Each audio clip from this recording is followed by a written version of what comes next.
साधना वाजपेयी जी। राधे राधे। राधे राधे महाराज जी, आपके चरणों में प्रणाम। महाराज जी, जब से हम बीमार पड़े हैं तब से मुझे अपने दोनों बच्चों के बारे में सोच के मृत्यु से बहुत भय लगता है कि मैं माँ का कर्तव्य पूरा कर पाऊंगी कि नहीं। वैसे हम भगवान की कृपा से कभी डरे नहीं, बट आज हाँ, बहुत वो डर लग रहा सोचना तुम्हारा व्यवहारिक ठीक है। व्यवहारिक इसलिए कह रहे कि व्यवहार में सबको लगता है ना कि मान लो बच्चे अभी, तो फिर मैं हूं तो उसको पढ़ा लिखा रही हूँ जैसे भी उनको मेरे से, ये व्यवहारिक तो ठीक, परमार्थिक सोच में नहीं ठीक।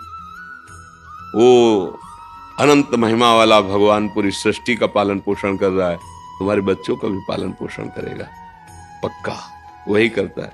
देखो, बचपन से निकले थे, 13 वर्ष की अवस्था थी, आज तक वही पालन पोषण करता रहा।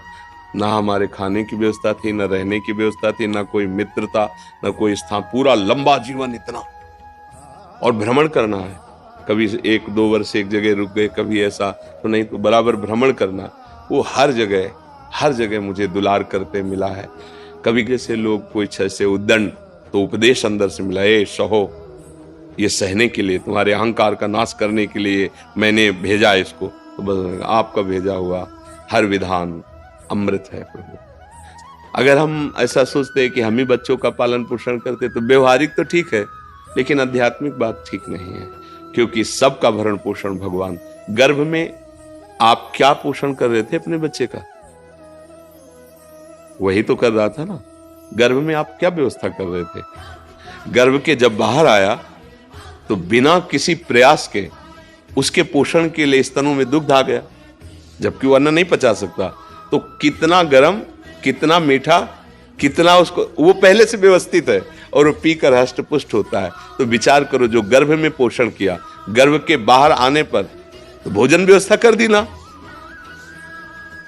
देखो, उसको पीना किसने सिखाया?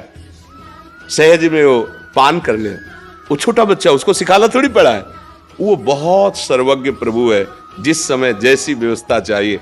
विश्वास करो, तुम्हारे ना होने पर भी तुम्हारे बच्चों की वैसे ही उन्नति, वैसे ही भरण पोषण जैसे तुम्हारे सामने हो। तुम्हारे सामने तुम निमित्त हो, जब तुम हट जाओगी तो वो किसी रूप में आकर संभाल लेगा। वो पूरी सृष्टि को संभाल रहा है। और जो दुर्गति होनी तो तुम्हारे सामने हो जाएगी, तुम रोक नहीं पाओगी। जो सदगति होनी तो तुम चाहे उसके विरोध में खड़ी जाओ, फिर भी उसकी उन्नति हो जाएगी। हम कई बार ये दृष्टांत सुना चुके। एक सोझा जी नाम के गृहस्थ थे, उनका चरित्र है भक्तमाल जी में। वो महाभागवत थे।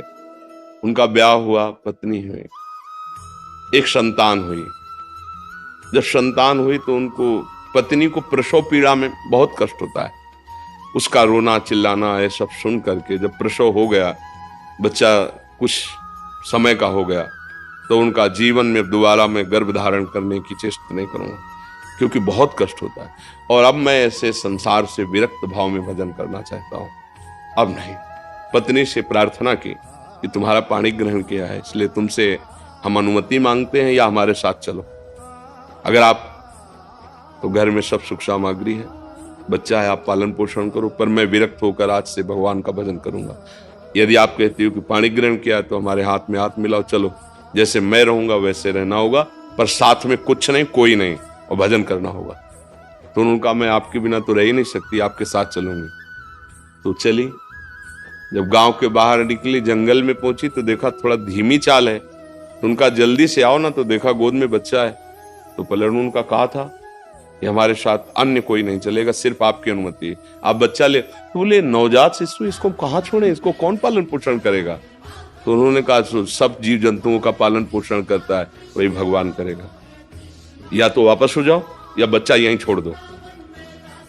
वो कैसे छोड़, उनका भगवान का भरोसा, छोड़ यहीं बच्चा या वापस जा। वो महाभागवत थे, पर पत्नी अपने पति को भगवान मानती थी, छोड़ दिया बच्चा। 12 वर्ष तक भजन साधन, एकांत तीर्थों में भ्रमण। जब उन्होंने अपनी पत्नी की तरफ देखा तो उसको एकांत में बार बार, क्या हुआ होगा मेरे बच्चे का? तो उनका, चलो, आज तुम्हारे अंदर जो बार बार एक प्रश्न रहता है उसका उत्तर दिला देते हैं। अपने गांव में आए, बाहर बैठ गए, तो 12 वर्ष में दाढ़ी बाल ऐसे तो कोई पहचान नहीं। तो उन्होंने पूछा कि यहाँ तुम्हारे गांव में एक सोजा जी थे, सुना वो संत बन गए, तो उनके कोई संतान थी, क्या हुआ आपको पता है? तो उनका, अरे भाई, उनके भाग्य क्या कहने, सोझा जी को जब जाते हुए सुना तो यहाँ का जो राजा था वो बड़ी श्रद्धा रखता था, तो उसने घुड़सवार दौड़ाए। सोझा जी तो मिले नहीं, लेकिन उनका लड़का मिल गया जंगल में, उसको उन्होंने रख लिया। उनके कोई लड़का नहीं था, तो अब युवराज पद पर वो है। बोले अच्छा अच्छा अच्छा, और बस वापस हो गए। पत्नी का देखा, घर में रहते तो हम गरीब किसान थे, लड़के को क्या बना पाते, लेकिन भगवान के हुए तो क्या बना, युवराज, और आगे चलकर वही राजा बनेगा। अब चिंता मत कर, चुपचाप भजन कर। ना कोई जंगली पशु पक्षी खा पाया बच्चे को, ना कोई हानि पहुंची, और अरे सर्वरक्षक भगवान, भरोसा भगवान का। तो तुम माँ हो, तुम्हारा सोचना ऐसा ठीक ही है, पर वो मोह के कारण।